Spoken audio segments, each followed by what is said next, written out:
Hello, ladies and gentlemen, party people. Week 1 of the NFL is in the books.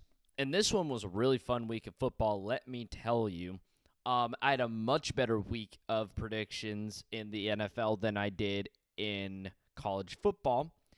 And yeah, I was looking forward to this review video way more than I was looking forward to the college football video. This is actually my second time recording it because I got interrupted in the middle of my last one. And if you know anything about me, I don't edit. I just go straight through. I just go in. No breaks. So with that being said, let's get straight into this thing. Chiefs versus Chargers was I didn't get to do Cowboys Eagles. I was late on that. I missed the mark. I think I got called in early to work, so I wasn't able to get it out on time. Whatever. It was a 20 to 24. Dallas actually competed better. CD can't catch a ball. Yada yada. Whatever. This game, however, was one of the first ones I actually got wrong, and I was looking at this one and then looking at how the college football week was going. I was like, dude, I am washed. Like, what happened to me? I can't predict for shit. But then the rest of the NFL games started to play, and everything started to fall into place. I was wrong about this one. I got the Chiefs score right, but the Chargers score wrong. You're going to see a lot of that in this video, or a decent amount of me getting one team's score on the dime, but the other team I'm just completely wrong on. Weird. But Justin Herbert looked super good in this game. Ridiculously good. We get it, bro. You're 6 foot something in the NFL. You got Madison Beer. We get it, Justin Herbert. No need to rub it in our face, man. Now you're out here beating Mahomes. Yeah, all right, we get it, Brody. But Mahomes also looked super good. It just is. This game was really a reminder. The way I was looking at it was I really hope the Chargers upset the Chiefs. I really hope the Chargers upset the Chiefs. But once the game got underway, Chargers up 10 points. Xavier Worthy got knocked out, and I honestly there have been times where I'm like, holy crap, this team's actually going to do it, but I didn't actually think that the Chiefs were the worst team in my eyes. In the middle of this game, it shifted. I was like, holy, the Chargers might actually be the better football team here. And once you get put back into that perspective of the Chiefs kind of being an underdog almost, once it shifts in your eyes, you really remember how good Mahomes can actually be. We are, or I guess themselves are spoiled enough to have forgotten how good Patrick Mahomes was. That's how good their teams were. He wasn't playing at the super elite level he was playing at in 2019 and whatnot, where dude was absolutely slinging the rock. Well, once they got down in this game and they actually had to start bringing a comeback and start making things happen, Mahomes reminded the world how good he can be. And I mean, seriously, with the limited wide receiver room he had, Rashee Rice is suspended. Xavier Worthy dislocated his shoulder from a Travis Kelce RKO on the first play of the game. The wide receiver room got shot right before this game started. He was instantly stripped of two of his best options. You have Travis Kelce, but he's fat, old, and washed. Sorry, Travis Kelce.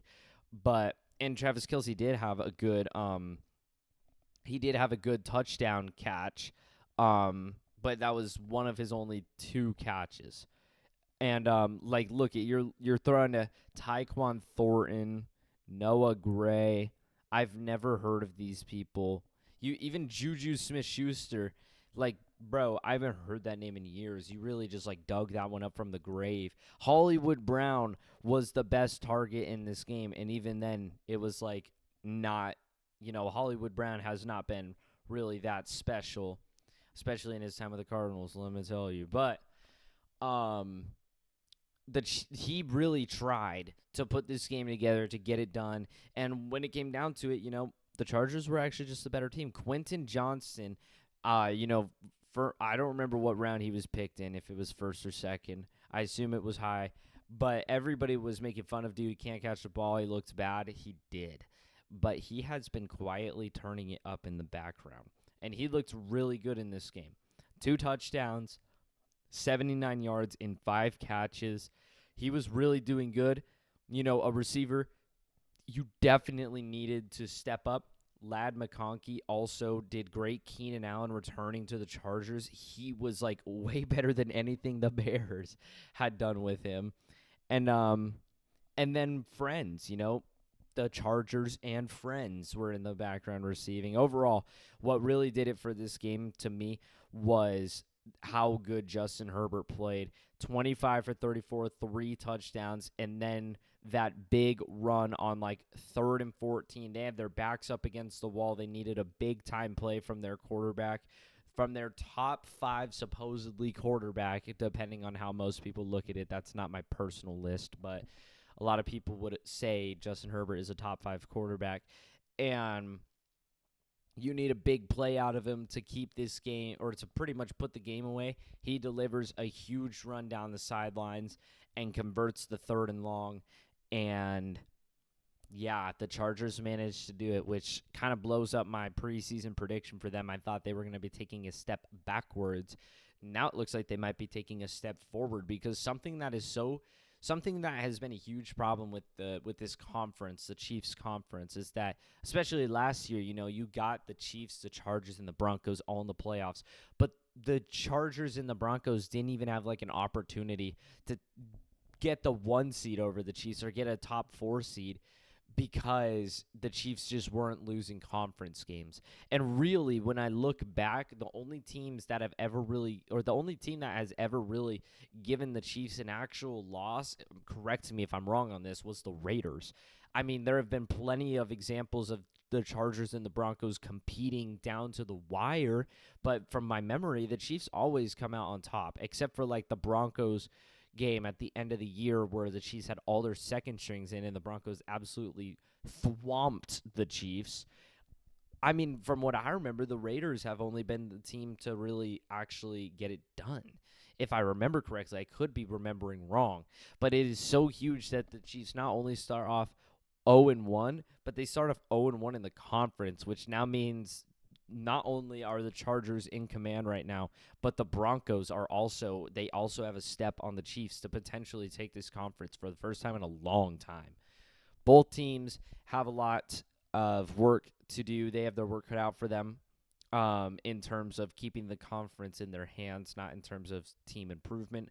I think the Chargers and the Chiefs both looked really good, and you could see the Chiefs and the Chargers in the playoffs again, and you can maybe see the Broncos out. No foreshadowing.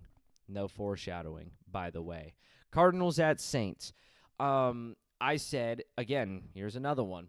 13 points for the Saints. But this one is just completely wrong. This could have been the final score if we were hooking up, or I say hooking up. I always say hooking up with our receivers. Nope, that's weird. We are not saying that. Hitting our targets. If we are hitting our wide receivers better. Murray had a 3rd and something where Marvin Harrison was over the top, wide open. Murray just overthrew him, would have literally gone like all the way to the house. That was only one problem. I'm not docking him points. I don't know if I don't remember the last time I made an actual NFL video on this channel, but for a while there, I was kind of turning into a Kyler Murray hater. I wanted to be like a big Kyler Murray lover, but then he started to, turn into second half of the year. Kyler Murray make a lot of mistakes. I was questioning a lot of things, and it made me start to dislike him. I'm like, why can't you hit Marvin? We're wasting his potential. We're getting made fun of, yada, yada, yada. Kyler Murray is a good quarterback. I will die on this hill for my quarterback. The only reason I ever really stopped liking Kyler Murray was because the rise of Sam Levitt in ASU, and I was like, oh, we need Kyler Murray gone so we can get Sam Levitt. That would be epic. But after his performance this Saturday, I don't know about that. But still, I love Sam Levitt. I love Kyler Murray. And Kyler Murray played really well. We started off, honestly, the defense was actually what was really struggling. We got down in the start of the first, or start of the second. We got down 7-3. Alvin Kamara was kind of just destroying us for a large portion of this game. 11 carries, 45 yards, and a touchdown. Um, nothing crazy on the floor. Mainly, Spencer Rattler was actually slinging the rock this game, but we just couldn't stop Alvin Kamara from getting them the first downs and whatnot, and from stopping him from giving them easy yardage to convert an easy first down. Spencer Rattler actually looked like an NFL quarterback. I'm not going to lie. I feel like people overlooked how he did. Now, he didn't have the best completion percentage, and that was for a big portion of this game because, the final score is 13-20, and they scored 7 points at the start of the second quarter, which kind of implies they went super dry for a while. I really thought the Cardinals were going to take this thing away, We were down 3-7, got up off that deep shot to Marvin Harrison, and then the pass to Marvin Harrison again for a touchdown. We let them tie it, but then we scored a touchdown right before the end of the first half. Out of the gates of the second half, we drive and get a field goal after stopping the Saints on their first drive, 20-10. And it was looking like it was going to be our ball game. We were moving. We got stopped, and we had to kick a field goal. And then it was blocked. And I feel like that was where the momentum kind of just shifted into the Saints' favor.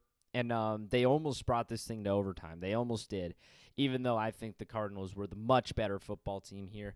There's definitely some defensive questions, I don't know how good the Saints O-line is.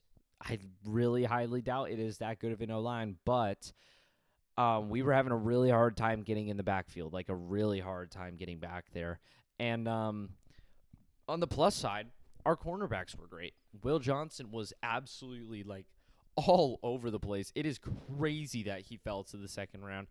He looks like he's going to be great right now. And on our other cornerback, Max Melton and friends, they were also slamming.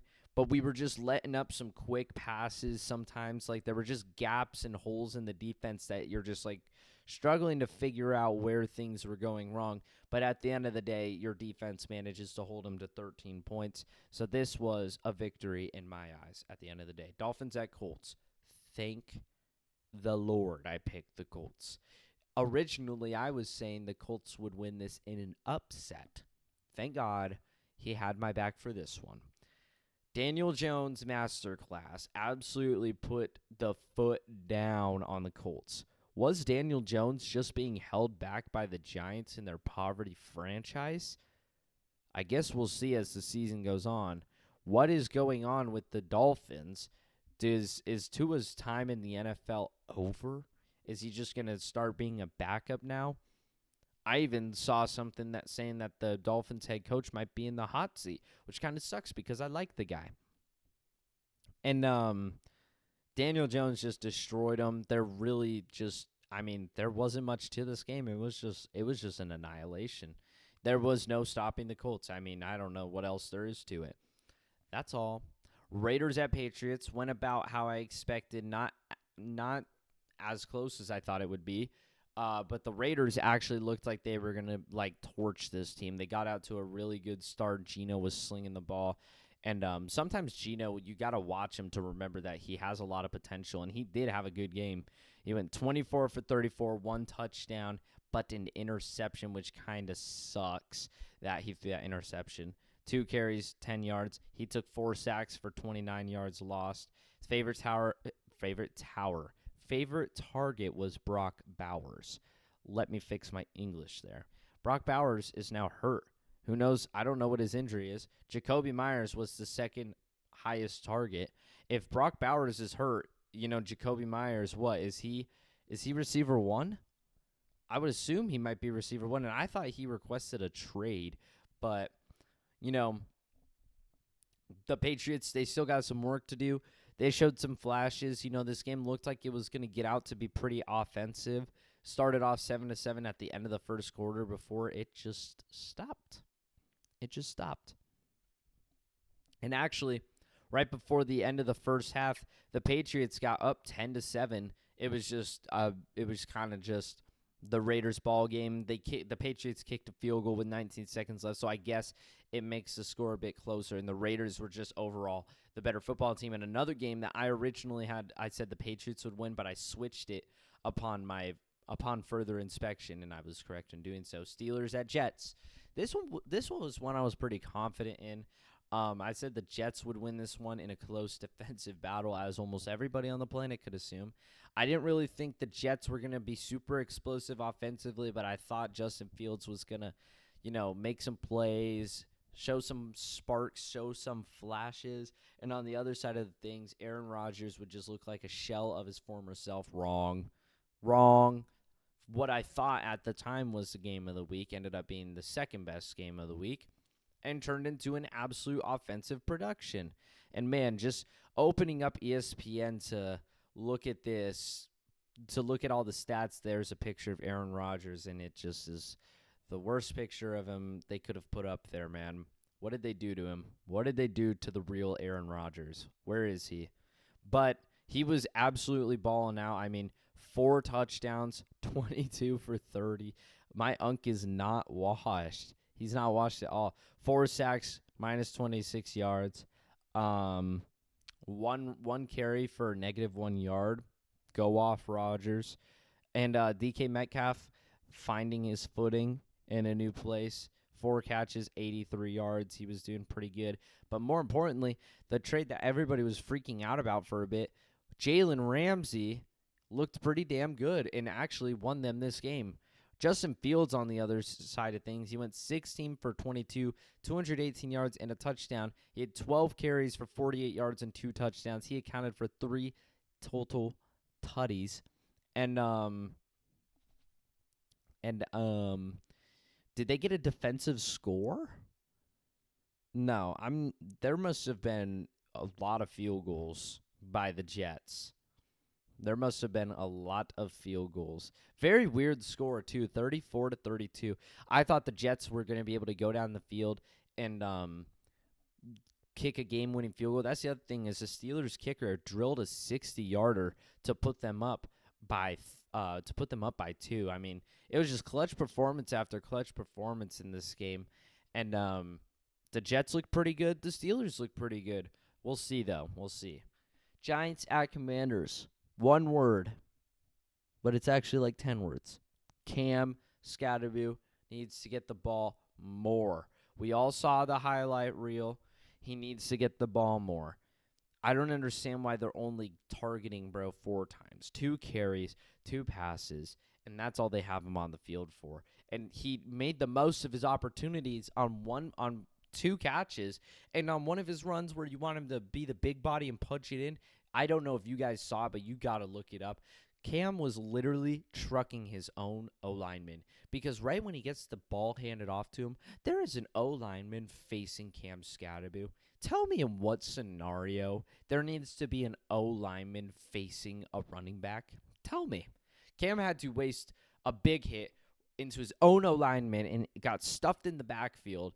The Giants O-line is just disgustingly horrid. Russell Wilson running for his life. They got to get Cam the ball more. Tyrone Tracy, I think he's an all right running back, but he's not the running back of the future, man. I'd like your leading rusher is Russell Wilson. That's not good. And he's topping the regular running back by 20 yards in 2 less carries. Tyrone Tracy had 10 carries for 24 yards. He had 2 catches for 11 yards, which was 1 less yard than Cam Skattebo, yet Tyrone was targeted 5 times and got completed 2 of them. Now, that could be on Russell. That could be on Tyrone. I'm not sure. But, yeah, man, they got to get Cam more minutes on the field, bro. I feel like it is just beneficial to putting him on the field. He would just be more explosive, get more done, get more yards on the field. Panthers at Jaguars. This was a bad one. Bryce Young finished off last year on a heat check. You add on T-Mac. And the Panthers, offensively, you do lose Adam Thielen, but I didn't really think that was like a crazy loss. I think the Panthers are going to be a pretty all right team going into this year, and I think a lot of people thought the same. They did not look good here, and Bryce Young looked really, really bad. I don't know if I was making NFL videos back then, but I definitely said it to my friends a lot.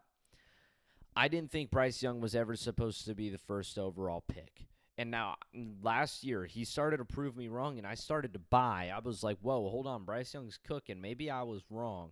But now, after this performance, it's like, I still don't think he was a number 1 overall pick, and I don't think he ever should have gone number 1 overall. I think in the same draft you had, I think in that same draft you had Anthony Richardson, which was picked in the first round. And I just did not understand why the Colts picked him. That was such a dumb thing to do. A sophomore out of Florida that really didn't do a crazy ton at Florida. Their record was nothing special. He wasn't like making any like completely and utterly insane plays. And yeah, he is a second string now. So big waste of a first overall pick there. But Panthers taking L here. Jaguars looked pretty good. I mean, people do forget that the Jaguars managed to put together a big playoff run when they barely, like, they were 2-6 and they turned it around and went like 9-8 or something like that, made it into the playoffs, and they should have beaten the Chiefs in that matchup. Trevor Lawrence is a pretty good quarterback in my opinion, but really this thing here was the Jaguars were able to run the ball efficiently. Travis Etienne, 16 carries, 143 yards, no touchdowns, but longest run of 71. They were just able to run the ball. This game was put into a weather delay, but ultimately, Panthers turned the ball over 3 times. 2 of those were interceptions. The Jaguars had 93 yards of penalties, which they tried to help out the Panthers, but yeah, it just doesn't look good for the Panthers right now yet again, and Bryce Young was the one who fumbled it as well. It just doesn't look good in Carolina, man. Got to put it together. Bengals at Browns. These two teams could be absolutely horrible this year. Joe Burrow is constantly fleeing for his life in the pocket. His O-line is literally like just not even trying. Like they're just trying to go to the back to the bench to get some water or something. I don't even know. They're just trying to get the game to speed up as fast as they can. And the Browns are only scoring 16 points because they're dog shit. We expected them to be horrible. But the Bengals are only winning by 1 more point because they had, I think it was like 170 yards. No, 140 yards of offense. 4 quarters. Joe Burrow, T. Higgins, Jamar Chase. 4 quarters, 141 yards. Don't you see a problem here? You see, it's all fun and games when you have a big quarterback and a big wide receiver and another wide receiver 1, but he's a wide receiver 2 when they're on their rookie contracts. Once you got to pay the guys, stuff starts to go wrong because now you don't get to pay every other category of your team, and you start to run into problems. Are we going to prioritize paying T. Higgins what he rightfully deserves, or are we going to have to trade him so we can try and get some more better guys, fill in some pieces, fill in some holes, make a fit team around us so we can compete? Or are we just going to base it around a super team? This is the Suns, Devin Booker, Kevin Durant, and Bradley Beal. Except one of the 3 is not just completely selling the rest of the team. It's just a 3-man show in a 24-player game. Or 24, I don't even know what the fuck I'm saying. In a 53, I guess, his 53-man roster. In a 53-player game. You're just worried about 3 players. They've got to, I'm sorry, I like T. Higgins, but I don't think you can really afford to, I mean, trading Jamar Chase, you'd have to get a lot back that not a lot of people might be willing to pay. Joe Burrow, same thing. But T. Higgins is a good receiver, but some people would be able to spare some change for that. You got to trade T. Higgins. You got to free up that salary space so you can make some changes around the field. And I think the Bengals are in for another disappointing season. As if it wasn't bad enough last year where the defense was so bad and the offense was so good. Now the offense doesn't look good. There's some big problems here for the Bengals. And it really sucks because things have completely fallen off a cliff since their Super Bowl appearance. Bucks at Falcons. Man, I'll say this a million times. I don't know if I was making NFL videos at this time, But I've said the best quarterback in that draft class with Jaden Daniels, Caleb Williams, Drake May, you name it. I said the best quarterback in that draft was Michael Penix. Statistically speaking and media speaking, Jaden Daniels is the best quarterback to come out of that draft. The rise of Penix begins now, and it starts with a loss. I said it would be a high-scoring shootout. It was definitely a great game, but not as offensive as you would like it to be from these two teams, which could be a big improvement. Baker, Chris Godwin being out, you got Emeka Egbuka. That was such a good pickup by the Buccaneers, instantly making a huge name for himself in game one. Instantly, like such a huge pick from them. But Michael Penix Jr., bro, literally just was absolutely elite. Even ran for a touchdown, something he doesn't do. Just keep him healthy. He has a bad history of getting injured. That's why he was in college football for so long. But dude has one of the most accurate arms. He can put the ball in the best places. He is such a talented quarterback. I don't mean to glaze, but Michael Penix is really good. And I think Falcon fans are really happy with that, even though the way they picked him, you pay Kirk Cousins all that money just to pick a quarterback in the draft. Kind of wacky, if you ask me. But they picked him anyways, which in my eyes still ended up being a good decision. 49ers at Seahawks. Shit versus more shit. 49ers, I said we're going to stomp them, but then George Kittle got hurt. Jawan Jennings got hurt. Brandon Ayuk isn't in the game. So your receiver number one is Ricky Pearsall. You do have Christian McCaffrey, which he was trying to carry the game, but Brock Purdy was throwing interceptions. And how does the Seahawks answer this in their home stadium that is absolutely rocking all night long? How does the Seahawks answer? 13 points, 230 yards of offense. Granted, it's the 49ers defense. Maybe they're good. 2 fumbles from the Seahawks, 2 interceptions from the 49ers, so they bounce out. Sam Darnold, 16 for 23, 150 yards. Now a good step forward for Sam Darnold. 1 sack, 4 yards. Good. You're releasing the ball, something I didn't think you'd do much. 2 carries, 14 yards for Sam Darnold. But, ultimately the run game was absolutely shut down, and you're only passing for 150 yards for 4 quarters. Like, Jackson Smith-Njigba was by far the most targeted receiver. 9 receptions, 124 yards. The next receiver, Cooper Kupp, 2 catches, 15 yards. No separation between the receivers. I'm not even sure if he threw it to a tight end. No, he did. Elijah Arroyo. He threw it to him once for 7 yards. Sam Darnold's going to struggle. Oh, and Jackson Smith-Njigba fumbled the ball twice. He lost one, recovered the other. Sam Darnold fumbled the other ball. So, yeah, the Seahawks offense is going to be poop with a capital P throughout this season. Of course, the Cardinals will probably lose to the Seahawks because Jackson Smith-Njigba loves to torch our defense. But the Seahawks are not a good team, and it's honestly an even worse look for the 49ers to barely be squeaking this one out. But again, they kind of got fricked with injuries once again. Titans at Broncos. The Broncos should be dominating in a game like this. Bo Nix did not look good. The Titans were kicking field goals. Cam Ward was getting destroyed. Granted, Broncos probably have the best defense in the league. If not, they're going to have like a top 3 defense in the league. That is pretty obvious, at least from what we saw last year. And if anything is going to be super good for the Broncos, it's going to be their damn defense. They have a really good defense. Cam Ward was delivering some great passes. Thing is he just had barely any time in the pocket. The O-line was just constantly collapsing on him, and receivers were dropping passes, man. I think Cam Ward got a lot of potential for the Titans. They made a good pick. But starting off with the Broncos on the road was really hard to ask for him to do more. And they had to settle for 4 field goals, but they still played in a close, competitive game. And the Titans' defense actually looked pretty good, unless that was the Broncos' offense just playing bad. The Titans' defense actually stepped up and kept this thing close for a while. Lions at Packers, another game that I had one team winning originally, and I switched it because I'm the GOAT. Micah Parsons really swayed me. Just kidding.